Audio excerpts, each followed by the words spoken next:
Everything that I am going over today, I urge you to burn to CD before it is removed, before it is changed or edited. It is Preventing a Disrupted Presidential Election and Transition, the executive summary from the Transition Integrity Project. Tip.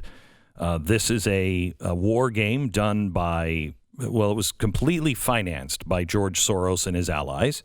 And so you can guess how things went. It is under the guise of making sure that everything is fair and that we do the right thing to protect our Constitution and our republic, to make sure nobody is trying to steal anything.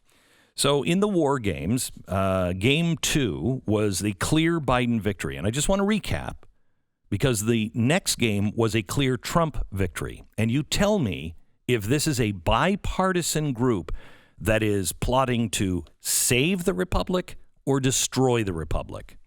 Game 2, clear Biden victory. In this scenario, Biden won outright in the Electoral College and the popular vote. The Trump campaign initially contested the outcome of the vote. Once it became clear that efforts to overturn that outcome were unlikely to succeed, the Trump campaign pivoted to a strategy of self-preservation and limiting future legal liability. So in other words, they were getting ready to vacate the White House, but he passed a bunch of pardons in advance. Okay, that's how bad it got on a clear Biden victory. Now here's game 3, the clear Trump victory.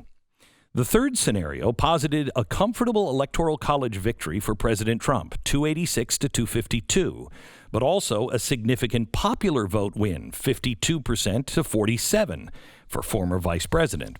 The gameplay ended. Now, how did it end? With a clear Biden.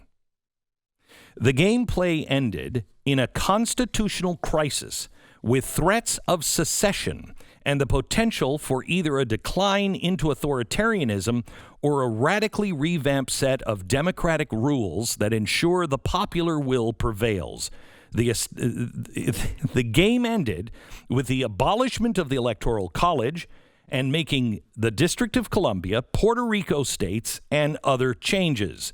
Key moves and actions include: the Trump campaign had two main objectives on the outset of this scenario. First priority was to legitimize the Electoral College results by pushing narratives that cast doubt on former vice president's popular vote victory by portraying widespread protest of President Trump as anti-American, undemocratic, and promoting mob rule.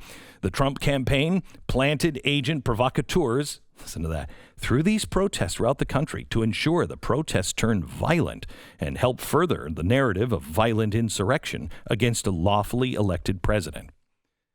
Do you really think we need to put some violent provocateurs? It's called Antifa. The second Trump campaign priority was to consolidate power or reduce or eliminate the deep state, the broader institution resistance of President Trump's agenda for his second term.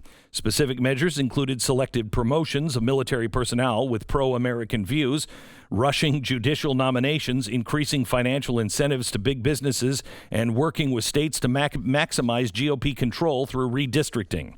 The GOP elected official team was supportive of Trump's effort to crack down on protest. Establishing law and order and defeating the anarchists was the unifying call. But they pressed President Trump to slow down on the campaign's more aggressive and overt efforts to consolidate power, partly out of concern that they would lose support of moderate Democrats needed to publicly declare Trump's legitimate victory. Now, why are there riots in the streets?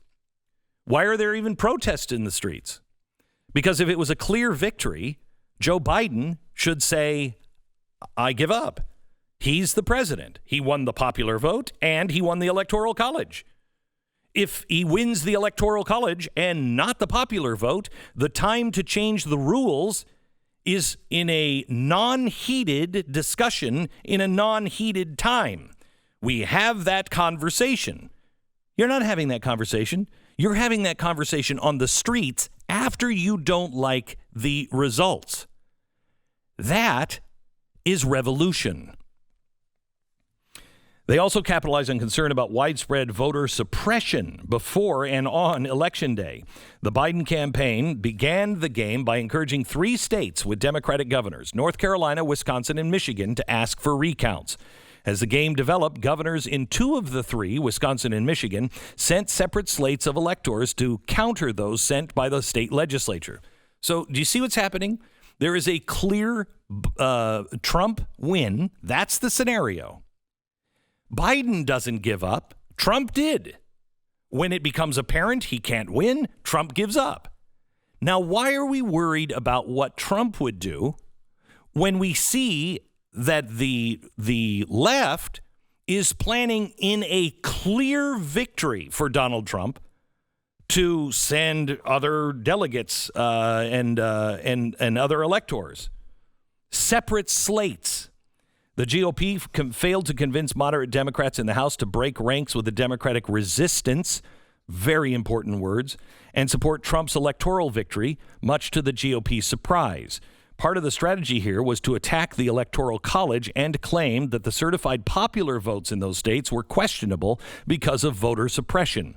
At the end of the first term, the country was in the midst of a full-blown constitutional crisis characterized by political chaos, widespread threats of violence, and sporadic actual violence in the streets. For a hostile, dangerous, highly partisan, and frequently unconstrained information and media environment. You know, I'm tired of the Democrats lecturing that he just has to do the right thing for the country. No, there's times you have to do the right thing for the Constitution, because they all swore to protect and defend the Constitution of the United States. You're not protecting and defending a president, a party, an ideology. You are protecting and defending the Constitution of the United States. This is to change our political system. Turns 2 and 3, the Biden campaign encouraged, listen to this, the Biden campaign encouraged Western states, particularly California, but also Oregon, Washington, to be collectively known as Cascadia, to secede from the Union unless congressional Republicans agreed to a set of structural reforms to fix our democratic system to ensure majority rules. With advice from President Obama, the Biden campaign submitted a proposal to, 1, give statehood to Washington, D.C. and Puerto Rico to accurately represent its population in the Senate, require Supreme Court justices to retire at 70, and eliminate the Electoral College. See, if they do this, then they don't have to pack the court. They just get everybody who's older than 70. Get them off, and you can replace all of them. Gee, well, they're all such spring chickens.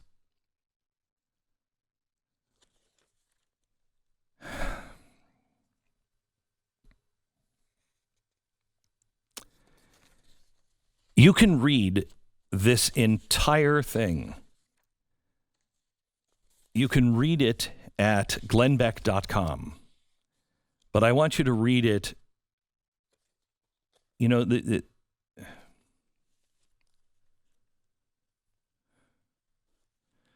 why did the Lord give us the book of Revelation?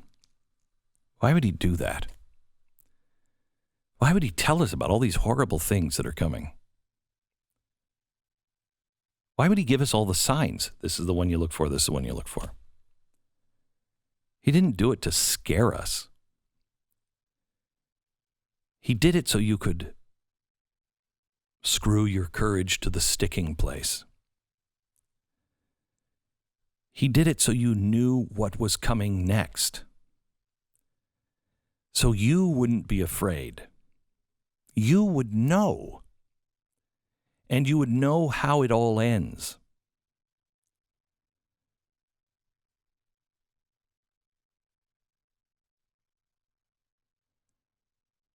I believe I know how it ends. And it's good. But it's going to be a slog to get there.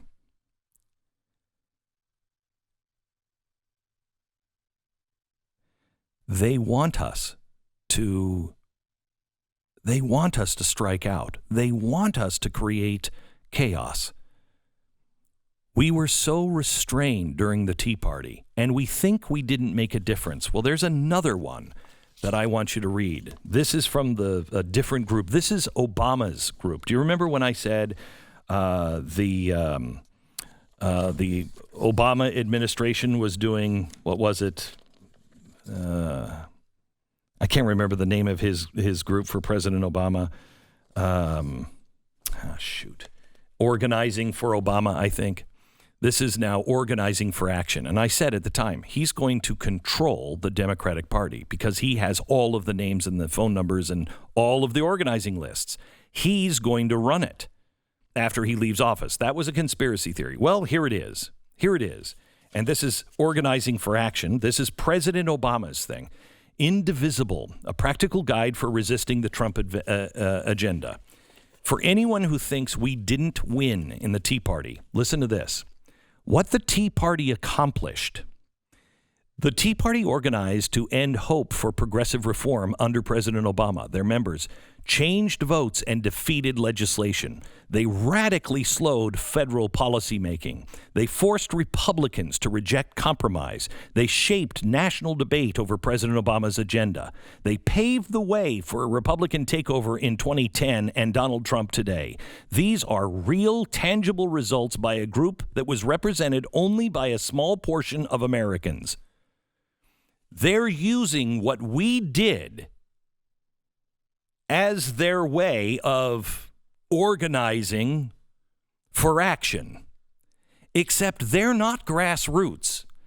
This works against them and for them. It works for them because they have millions of dollars, things that we never had. The organization is amazing. It's really quite awesome. But what they don't have is the truth. What they don't have is the love of country. They have the hate of something else. The love of country is what drove all of us. And we stayed disciplined. How many times did they call you violent? How many times did they just poke you and poke you and poke you, and you never responded? We wouldn't be here today if people were violent. They need you to be violent. And they, even if you're not violent, they will say you are. But we are on a sacred journey together.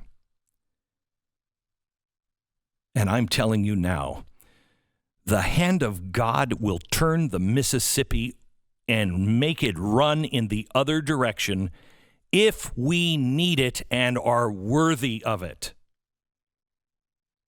We cannot become all that we despise. We are going to have to be very, very careful and very smart. This trap is set to snap around your neck,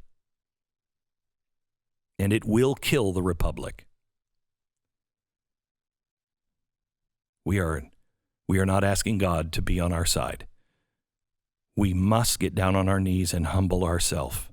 Pray that we do not get all that we deserve as a nation. Pray that he will at least turn his face a little bit towards us as we commit to him to be on his side. These are his rights, not ours.